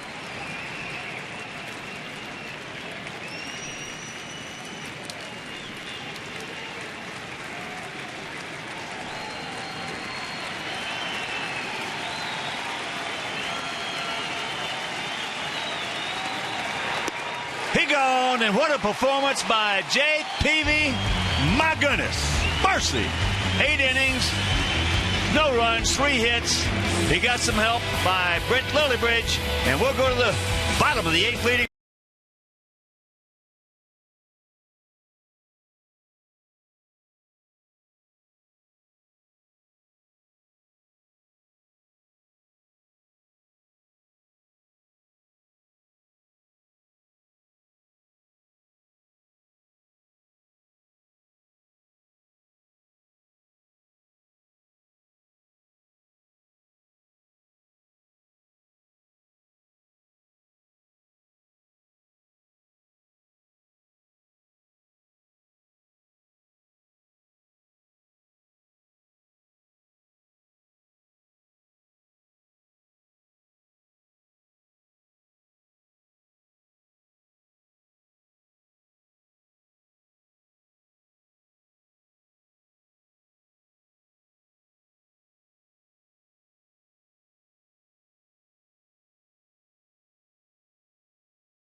Off interleague play is a battle.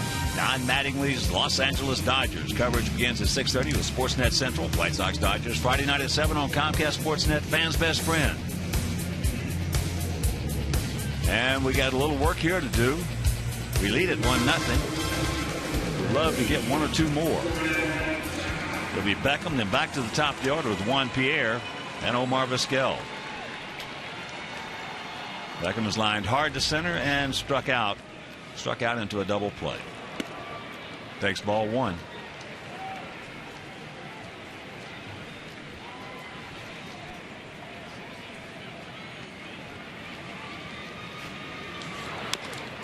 Fouled away, and a reminder the Sox and the Cubs rivalry continues this season as the winner of the series takes home the BP Crosstown Cup.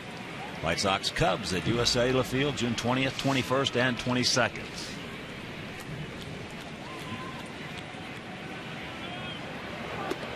And that's inside. Good take.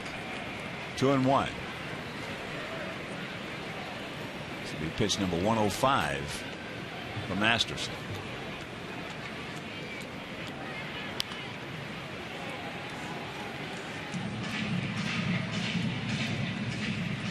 Well, the Indians in their half of the ninth schedule hitters are Marson, then back to the top of the order with Brantley and Cabrera. No activity down in our pen. One out. The Indians do have Matt Laporta, who's a power hitting right-hand hitter sitting on the bench. Who's been swinging the bat well. Hasn't had a chance to pinch hit all year. But he's 4-21 on the power numbers.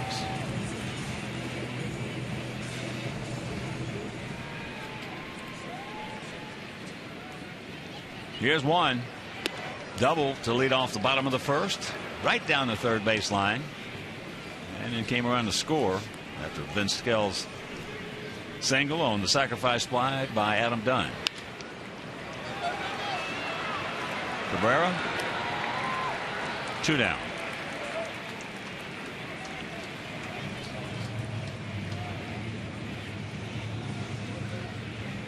So here comes the big man, Vizquel. He has been big. That base hit, a couple of good plays in the field. Rafael Perez loosening up. And then Hanahan made a big play to take a base hit away from him as he takes ball one. Looks like Matt Thornton loosening up in our bullpen. He's just getting up. Well, you know, Ozzie and Coop talked to Jake. Jake said, let me finish it off.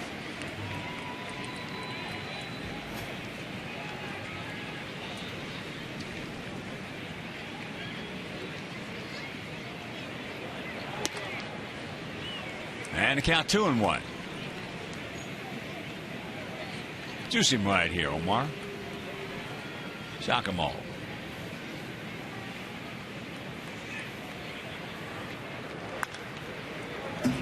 Out in front.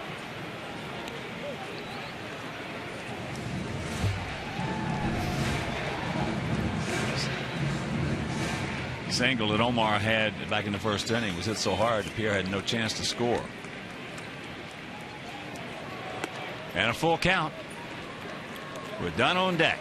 Ready to deliver pitch 113. And Perez loosening up in a hurry.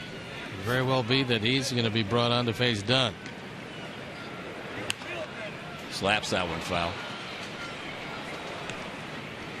Make your plans to be with us tomorrow night. Gavin Floyd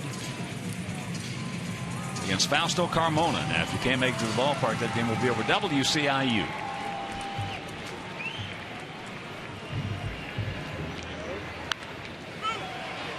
That's hit down the right side, and it's going foul. Almost juiced him.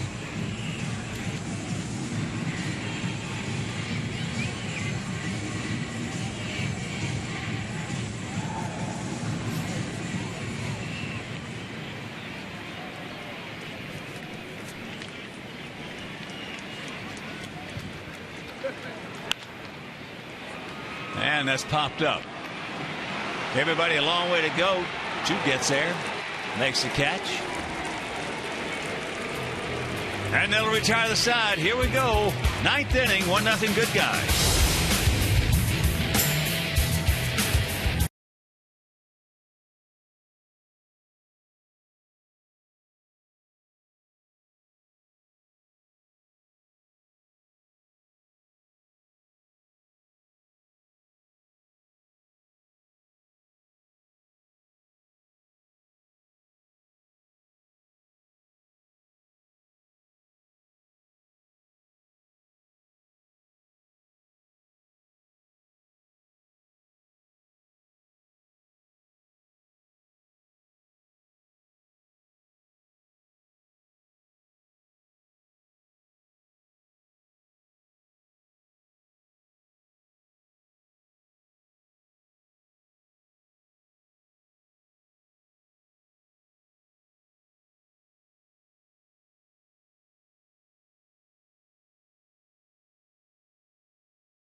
First pitch breaking ball to Matt Laporta, hitting for Lou Marson here in the top of the 9th inning. 1-5-0 for our Sox. No runs, 3 hits, no errors for their Indians. Jake Peavy. There are the numbers on Laporta. He's dangerous as that pitch is hit into center field. Can of corn, 1 out.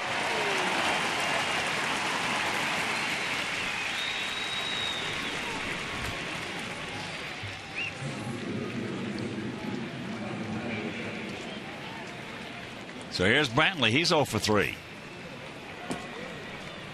Jake has handled him pretty well tonight. And he's one of their speed burners, a good man to keep off base. Takes a strike.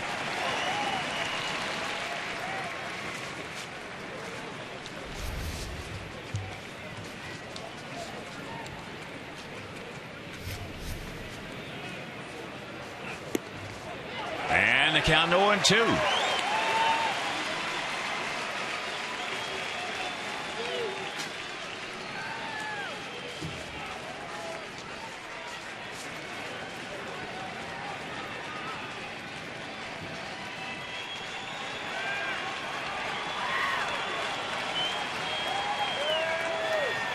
Now, too much time for Brantley's liking.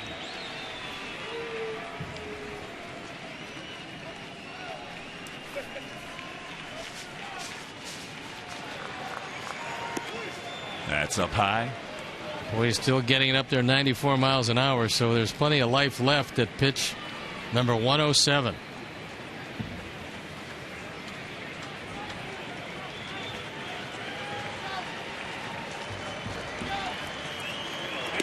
He gone. Third strikeout of Brantley. Another high fastball at 94.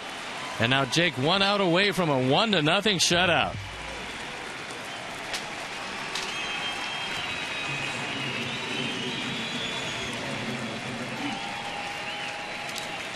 So here's a tough cookie right here as Drupal Cabrera 1 for 3 tonight.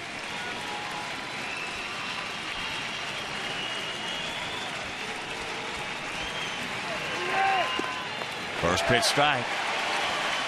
Well, you want to end it here because you don't want to see the next guy, because he's the one guy who's figured Jake out tonight.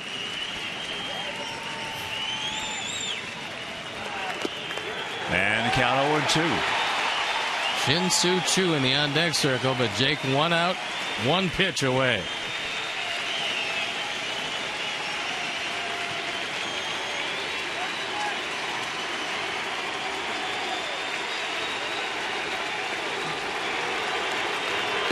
He gone, and this ball game is over. Mercy. Jake Peavy, in just his second start, comes out here against the first place Cleveland Indians, who have just been killing the baseball. Gets a run in the first inning, gives up 3 hits and shuts them out. Indians shut out for just the second time this season. What a performance by Peavy. Well, Jake Peavy, I'm sure, told Ozzie and Don Cooper that he had enough left to finish this off. It was a 1-2-3 ninth with 2 strikeouts, and he leaves Choo in the on-deck circle, worried about tomorrow. What a job by Jake Peavy. He was in command from the beginning of the game till the last pitch. Used probably more pitches than he would have liked, but he had just enough left. And let's check out. There he is, our GMC player of the game, the Jake Meister. What a performance. My goodness, coming off that latissimus dorsi surgery. First time that a major league pitcher has ever had to endure that. There he drops down on Shelley Duncan to get him. Goes upstairs on Hanahan. And there's the final one. And what a lift. What a lift that will give this ball club. And right now, let's go down the field level. Sarah Cusack here in front of the White Sox dugout with Jake Peavy. Jake, just your first start this season here at US Cellular Field, a 3-hit shutout. How early in this game did you know that you had all your pitches working for you? You know, it's still early in my recovery and just trying to get back to being the guy I know I can be, the guy Kenny Williams traded for. So, you know, I'm going to keep grinding it out. Tonight was a great night, a lot of good defense we played, and beat a good team. You know, if we want to beat got to beat the teams in front of us. If we want to be the team we're going to be. So, appreciate all the support. I know the Bulls are playing tonight, so we can go cheer on the Bulls now. We know the type of competitor you are. You know that you've wanted to prove to this home crowd what you can do. How intense were you in telling Ozzie and telling Don Cooper you wanted to finish out this game? Well, as a starter, you always want to finish what you start, and I didn't have to do too much convincing, but I told them this is my game and I want it. And, you know, fortunately, they gave me the chance and it worked out. You guys trying to turn things around here, playing the first place Cleveland Indians. What does it do for the team to have a night like this tonight to build on? Well, I mean, to be the guy who's been so tough on us, Masterson's been outstanding, was outstanding again tonight. So to come away with a win, this first game of just a 2-game series, you know, you got to beat the first place team. This is the first place team. We're trying to catch them, but we got a lot of baseball left, and I believe in these guys in the black and white. All right, thank you, Jake. Congratulations. All right.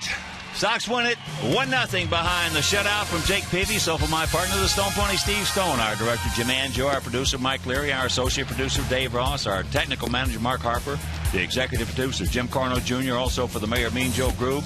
And up here in the booth with us, Mike Mayer, Frank Leone, Frank D'Amato. This is the Hawk. So long, everybody.